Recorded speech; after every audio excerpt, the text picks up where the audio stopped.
I'd like to show you how to use Gpower to calculate the number of individuals you need for a certain type of study, whether it be a correlation independent sample t-test or a regression analysis, as well as how to calculate power. And there's two main calculations we can do with Gpower. We can do what's called a priori calculation, where we plan ahead of time the number of participants we would need in a study to achieve a certain power. And the other use of Gpower is to calculate post hoc information. So if we have information from an existing study, we can calculate the power of that analysis. And most of our SPSS outputs, when we're comparing means or conducting an ANOVA analysis, provide power estimates. But unfortunately, t-test examples and multiple regression, those analyses do not report power. So to situate our first example within some sort of context, we'll start with an independent t-test example. So for this particular example, we have two classrooms. Each classroom has 25 students enrolled, and one classroom is going to use an enhanced textbook. So they're going to use an 8th grade life science textbook that's supplemented with a CD-ROM to pique their interest and to increase their knowledge of science.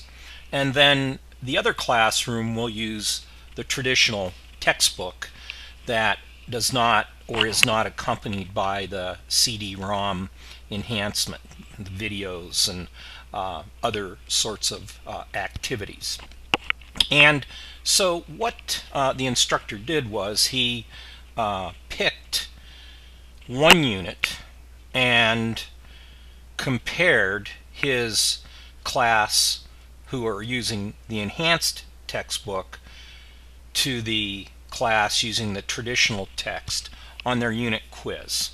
And the average quiz score for the 25 students with the enhanced text was 18, and for the 25 students with the traditional text was 12.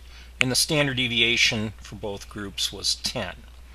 If we were to calculate an independent samples t-test, we would find that our t-ratio is 1.50, and with 48 degrees of freedom, we know that this t-ratio is not significant. Also, if we want to calculate the effect size, we can simply take the difference between the means and divide by the pooled or the average standard deviation. So in this case, the difference between means is 6 and the average standard deviation is 10. So according to Cohen, this is approaching a large effect size. It's just above moderate, but yet our t-ratio is not significant. So one of the issues could be that we don't have enough individuals or enough power to detect a significant difference, if in fact the difference is significant. So if we go to Gpower, we can calculate the post hoc power. And so we're going to go to means, differences between two independent means, two groups, and we're going to make sure we have the t-test family selected, and then we're going to choose post hoc. Now for this particular example, I would suggest that we use a one-tailed test, because in essence what the instructor wants to know is if the enhanced textbook will improve student test scores significantly over the traditional textbook. The effect size that we calculated was 0.0 0.6, we like to have our type 1 error rate be set at 0.05, and for each of our groups we have 25. And so once we have these values entered, we can go calculate. And so we see that the power of our test is 0.67. Now this power is below 0.80.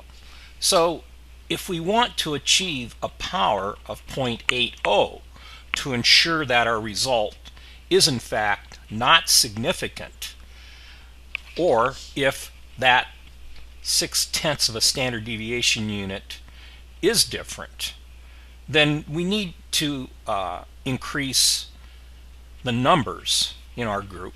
But how many do we need?